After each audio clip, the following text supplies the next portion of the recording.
Petroleum मसनूआत की कीमतों में रोज़ाना तब्दीली के निज़ाम का एक हफ़्ता मुकम्मल हो गया है। अब तक तो कुछ क्लियर नहीं हो रहा कि सिस्टम चलेगा नहीं चलेगा, कैसे चलेगा। बहुत सारी रुकावटें बदस्तूर पेश आ रही हैं। इस एक हफ़्ते में मजमूई तौर पर पेट्रोल 24 रुपये 47 पैसे और डीज़ल 24 रुपये 47 पैसे, 24.5 रुपये और डीज़ल 60 रुपये 16 पैसे फ़ी लीटर महंगा हुआ है। मशरिक़ वस्ता के हालात अब तक गैर यकीनी का शिकार हैं। आने वाले दिनों में मज़ीद कीमतें बढ़ने के इम्कानात नज़रअंदाज नहीं रोज़ाना की बुनियाद पर कीमतों में रद्द-बदल का निज़ाम जो है वो अभी तक आवाम की समझ में नहीं आ रहा और लोग इसी फिक्र में रहते हैं कि अगले दिन यानी कल पेट्रोल की कीमत या रेट क्या होगा। तो ये बड़ा स्पेकुलेटिव बात हो चुकी है और ट्रांसपोर्टर्स भी कन्फ्यूजन का शिकार हैं। ऐसी भी इतलात मिल रही हैं कि बाज़ तवील रूट्स पर चलने वाली बसें जो हैं अगले दिन मुसाफिरों से इजाफी किराया वसूल करने लगी हैं ऑलरेडी। और ट्रांसपोर्टर्स का मौक़िफ़ है कि जब एक शहर से बस चली थी तो पेट्रोल या डीज़ल का रेट कुछ और था, मगर अगली सुबह उन्हें नए रेट से तेल यानी बेसिकली पेट्रोल जो है ना वो डलवाना पड़ा, सारा डिस्टर्ब हो गया। तो हुकूमत का दावा है कि नया निज़ाम जो है वो ज़्यादा शफाफ होगा और इसका फ़ायदा आवाम को ही मिलेगा। दोबारा सुना देते हैं क्या उनका कहना। शफाफियत इस आने के लिए ओगरा को अब से ये जिम्मेदारी दी जाएगी, रोजाना की बिना के ऊपर वो कीमतों का बैनुल अक़वामी मंडी के लिहाज से फैसला करे।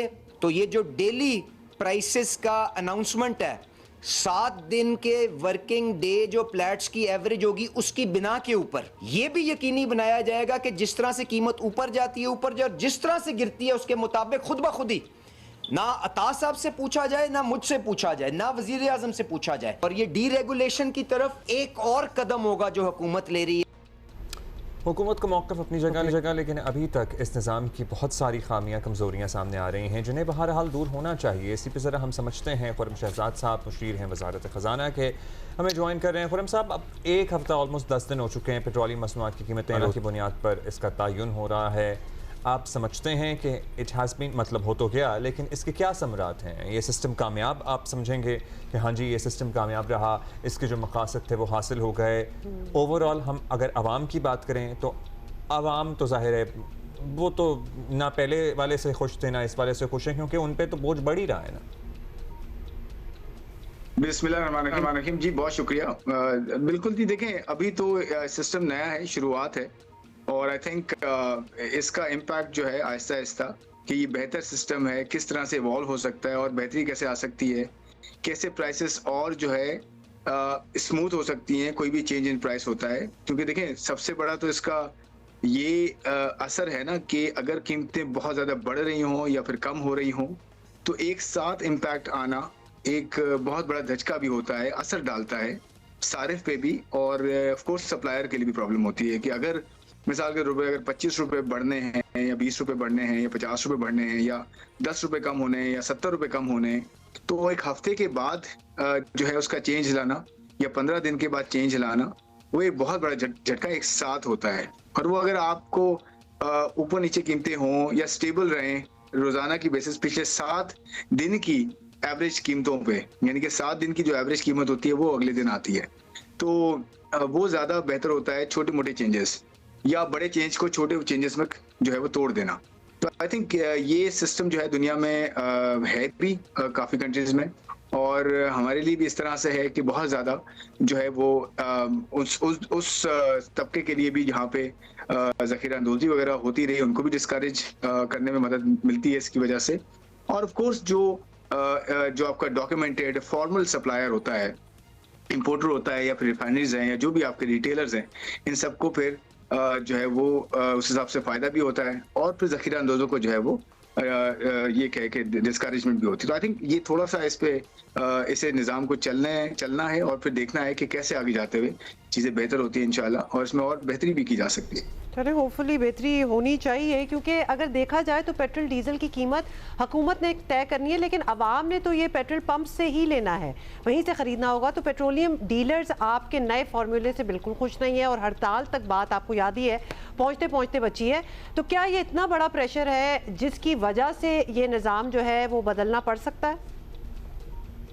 नहीं, आई थिंक देखिए कंसल्टेशन सबके साथ की गई भी है और की जा भी रही है और जब भी कोई नया निज़ाम होता है या चेंज होता है निज़ाम में तो कंसल्टेशन बहुत इंपॉर्टेंट होती है स्टेक होल्डर्स के साथ, और की भी जा रही है और की भी जाएगी मजीद, और बेहतरी कैसे लाई जा सकती है ताकि सारे स्टेक होल्डर्स इसमें मिलके काम करें। और देखें, अल्टीमेट गोल ये है कि सारिफ जो खरीदता है तेल, उसमें पेट्रोल है, डीजल है और दूसरे पेट्रोलियम मसनूआत है, या फिर जो इसको लेकर आता है या जो फिर रिफाइन करता है और जो फिर बेचता है, तो ये पूरी एक वैल्यू चेन है। तो आई थिंक सबके लिए इंपॉर्टेंट है, ये सबके लिए कंसल्टेशन इंपॉर्टेंट है और वो की जा रही है। आई एम श्योर के इसमें लार्जर जो बेनिफिट है आवाम का भी है, सप्लायर का भी है, और जो है वो कम इम्पैक्ट्स भी हैं, ज़्यादा दिन ये कि बड़े चेंजेस आएँ और बड़े असरात हों। तो मेरे ख्याल में ओवरऑल ये सबको समझने की ज़रूरत है कि इसकी बेहतरी अगर ज़्यादा है तो इससे प्रिवेल करना ज़्यादा बेहतर है बनिस्बत इसके कि पुराने निज़ाम पे हम जाएं, या फिर देखें 30 दिन से 15 दिन पे भी आए तो बेहतरी हुई थी, कोई इतना बड़ा इशू नहीं था। 15 से 7 दिन पे आए तो फिर उसके बाद क्योंकि जंग शुरू हो गई, उसके आपको पता है उसकी वजह से बड़ी वॉलेटिलिटी आ रही है। ये जंग नॉर्मलाइज हो जाती है, इंशाल्लाह हो जाएगी। इसमें बहुत पाकिस्तान फिर से पेश है। आपने देखा है कि कुछ स्टेटमेंट्स ऐसी आई हैं जो कि जंग को कम करने के लिए फायदेमंद हो रही हैं, और अब जो हालात हैं थोड़े से रिलेटिवली आप देखें ऑयल प्राइसेस भी थोड़ी सी गिरी, थोड़ी सी नीचे आई हैं। तो इंशाल्लाह जंग सबसाइड होती है, किसी के हक में नहीं है। तो आप देखेंगे कि ये स्टेबलाइज हो जाएंगी। जब स्टेबलाइज हो जाएंगी नीचे आके, तो आप देखेंगे फार्मूला जो है बहुत और ज्यादा कारआमद होगा और इम्पैक्ट जो है ना और ज्यादा कम हो जाएंगे। तो आई एम श्योर के कंसल्टेशन का प्रोसेस चलेगा साथ, और इसमें बेहतरी जो हो सकेगी वो इंशाल्लाह government of Pakistan, minister petroleum, जो भी हमारे स्टेक होल्डर्स हैं वो करेंगे। अच्छा खुर्रम साहब, हमारे मुल्क में हर चीज़ ग्लोबली भी वैसे, लेकिन हमारे यहाँ चूँकि रद्द-बदल इतना होता है, पेट्रोल से मुंसलिक है, इसलिए 1-2 रुपये बढ़ने से भी फ़र्क पड़ता है। अगर रोज़ाना की बुनियाद पर इजाफे वाला सिलसिला चला तो हम महंगाई को कैसे कंट्रोल करेंगे? क्या सूबाई हुकूमतें ऐसे मैनेज कर सकती हैं? इस पूरी सिचुएशन से हमारे खित्ते मौजूदा हालात में ज़ाहिर है क्या फ़र्क पड़ेगा? कोशिश तो सबकी यही है ना कि जल्द जंग वंग ख़त्म हो जाए और इसके आसार से हम भी बच जाएँ, लेकिन there is always another side. अगर पहले भी हो गया था MOU वगैरह, लेकिन फिर जंग शुरू हो गई। जी बिल्कुल बिल्कुल, बहुत मुनासिब बात है कि पेट्रोल डीजल, खासकर डीजल की कीमतें जो है ट्रांसपोर्ट को जो है वो असरअंदाज होती हैं, ट्रांसपोर्ट सेक्टर को, और उसमें फिर मुसाफिर हो या फिर गुड्स ट्रांसपोर्ट हो, अशिया खुर्दनोश एक जगह से दूसरी जगह पहुंचानी हो, इन सब पे असर आता है। और आप बिल्कुल सही कह रहे हैं कि ये जो प्रोविंशियल गवर्नमेंट्स हैं, फेडरल गवर्नमेंट प्रोविंशियल गवर्नमेंट्स मिल के इस पे काम करने की मजीद जो है कोशिश है और ज़रूरत भी है, और कैसे मार्केट्स को स्टेबलाइज किया जाए, खाने पीने की अशिया, पहनने ओढ़ने की, और हर पूरी वैल्यू चेन पे इसका इम्पैक्ट आता है। तो आई थिंक इस चीज़ की ज़रूरत है कि मजीद जो है बेहतरी लाई जाए, मार्केट्स को स्ट्रक्चर और किया जाए, और वो कहते हैं ना फार्म टू मार्केट, ये बड़ा इंपॉर्टेंट है कि चीज़ जो है जैसे उग रही है और मार्केट तक आ रही है, पहुंच रही है, और एक टेबल तक पहुंच रही है एक कंज्यूमर के, तो इस पूरी वैल्यू चेन को इम्प्रूव करने में मतलब उसमें बहुत ज़्यादा रूम है इम्प्रूवमेंट का। और इसकी वजह से ये जो इम्पैक्ट्स होते हैं कि ये जो एनर्जी प्राइसेस अफेक्ट करती हैं ओवरऑल, इसमें ज्यादती ना हो और जो है एक इस्तेकाम रहे। आई थिंक इस पे इंशाल्लाह काम किया जाएगा, और इसमें आप बिल्कुल ठीक कह रहे हैं कि इसका असर कम करने की जरूरत है। फेडरल गवर्नमेंट और प्रोविंशियल गवर्नमेंट दोनों मिलकर काम करें इस पर। अच्छा, फाइनली ये भी खुर्रम साहब ये बताएं कि इस पूरी सिचुएशन में हमारे खित्ते के जो मौजूदा हालात हैं उनका मरकज़ी किरदार भी है। कोशिश तो ऑब्वियसली सबकी यही है कि जल्द सब ठीक हो जाए, लेकिन अब आसार ऐसे, और आप भी जो बातें कर रहे हैं ऐसे कुछ आसार नज़र नहीं आ रहे कि शायद इतना जल्दी ये मुमकिन होगा। तो क्या वक्त आ नहीं गया कि हुकूमत जो है वो मार्च अप्रैल वाले फ्यूल बचत के जो इकदाम थे उस पर दोबारा गौर करे, जिसमें आपको पता है कि सब्सिडी भी थी फॉर मोटर बाइकर्स, बहुत सी और भी चीज़ें थी।